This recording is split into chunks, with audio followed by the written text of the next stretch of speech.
Well, now, look what the wind dragged in. What on God's green earth could have brought you out my way? Ain't much out here except dust, and old bones, and tales folk tried to bury. Sit a spell. Fire's warm. I don't mind the company. Now in these parts, stories got a way of clinging to the land, like blood on a hitching post or some such. Some are true, some ought to be.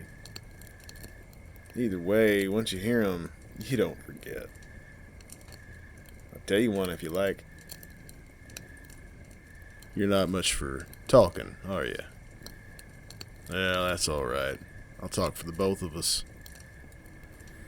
Well, let's see. You ever had a real deep, dark secret that you didn't want no one to know? So bad that you'd bury it if you could? Well, that's what this story's about. Now hush, 'cause we ain't alone out here.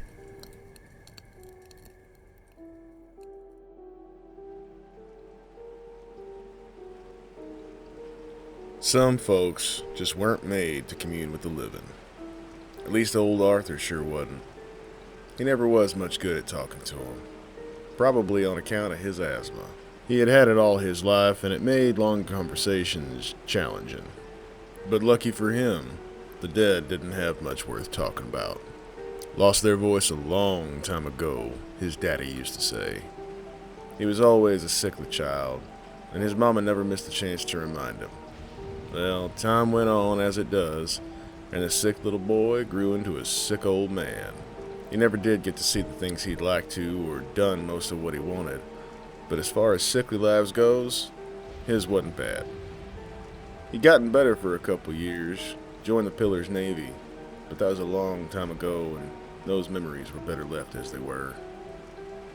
One night, when Arthur was cooking supper, there came a knock at the door, which was odd. Old Arthur didn't get many visitors, you see.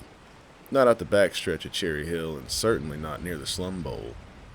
But this fella, the one who came knocking, he wasn't like most. He wore polished boots and a waistcoat that was too fine for the soot-stained fog, and a long look in his eye like something been chasing him for miles. He carried a burlap sack, neatly tied, heavy but not limp like a corpse. If there was one thing Arthur knew, it was what a body looked like in a bag. Shit, he'd seen plenty. Fella paid well, real well.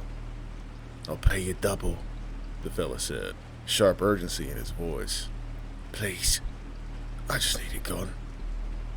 Now, old Arthur wasn't in the habit of letting strangers bury bags or their unknown contents in his graveyard, but nowadays, no matter the business, if someone offers you more coin than the job is worth... "Deeper," he said, voice thin and urgent as the two struck their blades into the muddy ground. "Deeper than the worms can reach." Arthur didn't ask questions. Never did, never needed to. Whatever hefted inside that sack was headed for the same dark, wet home as everything else. Arthur shoveled as the rain drummed off his hat, and he let the mud do the talking. And the living party did what the living do best. The stranger filled the silence. Old Arthur listened, half jealous of a man who could spill words and dig at the same time. His own lungs had never been quite that generous. Arthur tried to focus on the task at hand. He picked this spot for the fella specifically because no one would come looking near one of the oldest graves in the yard. A massive headstone, gaudy old thing, made of strong pillar for the center and two angel wings that fanned out on either side. His daddy chiseled that tombstone himself. Arthur placed it, and his mama wept as he did so. As massive and ornate as the thing was, it was damn near invisible to everyone but him. "It was a mistake. It never should have happened," whispered the man, rain pouring off his bowler hat as he sunk his spade again. As they dug well beyond the depth that was needed for the bag, Arthur stopped and sunk his spade in the mud. "That's deep enough," thunderstruck as the man looked up at him with a questioning look on his face. "What? No, we've got to go deeper. She told me." "You keep digging here." Arthur paused, breath catching like a stone on his throat. "You'll hit a casket, And I ain't waking the dead. The stranger wiped rain from his brow, eyes scanning the lot with growing urgency. There's got to be some free space around here, he muttered. There must be. Arthur tightened his grip on the shovel. This place is more than 200 years old, he rasped. Every step you take is overhead the dead. The rain poured harder. Lightning split the sky and lit the graveyard up for a long flash.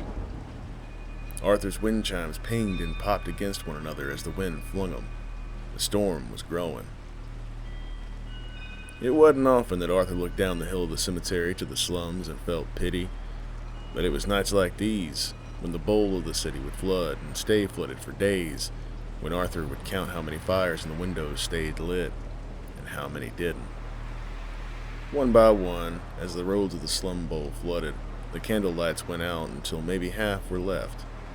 They wouldn't die right away. But Arthur had found that if he gave it a couple of weeks, a wave of the dead would wash up to his doorstep, all of which would take up space, more space than was left. Truth was, Arthur had started laying the new dead atop the old some years back. But burying a stranger's bag atop his own daddy's grave, that was a new trick for old Arthur. Arthur didn't speak as the last of the mud went in. He just packed it down with the flat of his spade, slow and steady, rain pinging side-like on his shovel head, until the grave looked like all the others. No new marker, no sign, just more ground, soaked and silent. The stranger pulled a small wooden box from his coat and offered it up, the payment. Arthur took it without ceremony. It was heavy. He could hear the sound of coins jingling inside. But as far as payment delivery devices went, Arthur was more accustomed to folk using a little bag, a coin purse. Hell, he'd even had one widow thrash a fistful of coins at him once. But a little wooden box was irregular. The two men shook hands, and in that moment, Arthur saw in his face a look that could only be described as a pitiful kind of hope. Like a man who's still drowning, but thinks he just felt the shallows under his feet. Arthur had seen that look before, knew it only too well. How many men had he watched drown at sea that night? How many more were pulled under by the sharks? He'd asked those questions for years now, when he was alone in bed. But he didn't dare count all those pale faces he saw bobbing in the water. No matter how long he dwelled on it, no matter the number he got to, he'd always felt he was missing someone from the list. He should have died with those men at sea.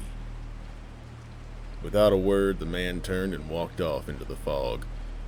The sound of his boots squelching through the slop faded. Then there was only the crash of heavy rain and the harsh, wet breath of the wind moving through the trees. Arthur lingered just a moment. The fog pressed closer, and the lantern flickered. Something was off, not loud and not sudden, just that quiet rising wrong he hadn't felt since the night the Galloway went under. When the sky was clear and the water was still, and yet every bone in his body told him something was coming. The same way it had when he saw that loose valve in the boiler and said nothing. A door left ajar, a hush before the plunge, and behind it, something foul. He didn't know what it was, couldn't name it, but his old bones felt it deep, like a draft through the marrow. He almost said something, like it would matter. Like warning someone now could undo what he failed to do back then. But then he remembered his captain's upper half, frozen solid and floating face down in those black waves, and the rest didn't seem worth saying. He turned and made the slow walk back up to his shack on the hill. Inside, the soup on the stove had gone cold. He didn't reheat it, just sat for a while in the creaking chair by the fire. The little wooden box sat on the table next to him. When he opened it, the coins inside glinted strangely in the firelight.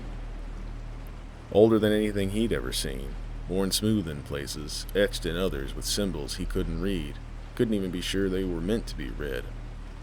The rest of the night he kept it by the door, just in case someone or something came looking to take it back. Arthur slept light as always, head slumped in the rocker by the cold hearth, box of strange coins propped like a doorstop against the jamb. Then, sometime before dawn, the world lurched. The floorboards heaved and nails squealed. A framed tintype of his mother leapt off the wall and pinged against the stove. For one breathless moment, the shack groaned like a ship caught between waves, timbers bending as if some vast weight pressed down from above. And in that groan, Arthur heard the Galloway again, his sunken graveyard, still calling him back to finish what the sea had started. Those tight and congested corridors that moaned and threatened to collapse and crush him at any moment.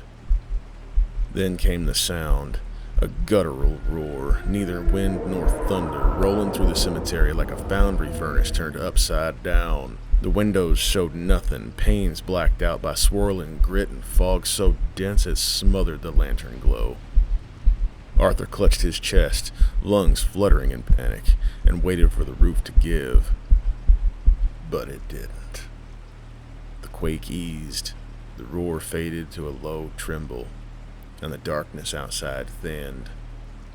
At last, the clouds parted just enough for a pale spear of sunrise to cut through the glass. Silence followed. The kind of silence that lets a man hear the blood in his ears. He grabbed the box, forgetting his jacket, and rushed outside. Mist lay across the graveyard like spilt milk. Headstones jutted up at odd angles, but one monument, the angel-winged pillar marking his father's plot, was gone.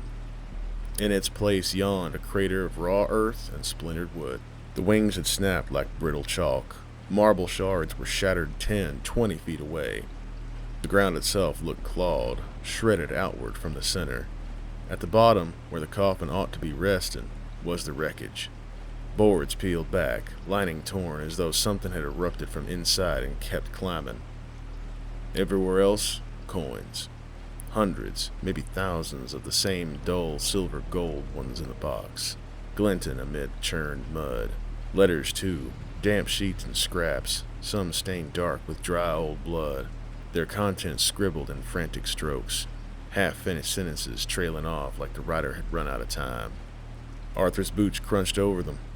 He knelt at the rim of the pit, breath whistling, and spied one item untouched by mud, a heart-shaped locket, bright gold, lying atop the shattered letters like a keepsake on an altar. The hinge felt warm, almost pulsing. Behind him, the graveyard stayed still, but the morning air carried a new hush, as if the cemetery itself were waiting to see what he'd do next. Arthur didn't open the locket, not yet. He only listened to the distant drip of water in the slums below, to the quiet clink of coins settling in the churned soil, and wondered what, exactly, he had done.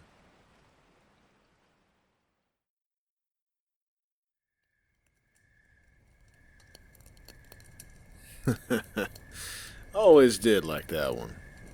Don't ask me where I heard it. Some stories just kind of show up looking for someone to tell them.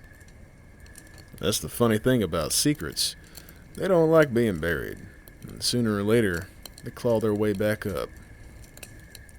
Kind of like people, I guess. Some folks crawl into that dark hoping it'll swallow them up. Others, they come looking for a voice like mine. You made it this far, didn't you? And that means something. You come back when your bones get heavy. I'll be here with the fire warm and stories waiting. Just like always. Well, it's getting mighty late. Thanks for sitting with me. Appreciate that. See y'all around.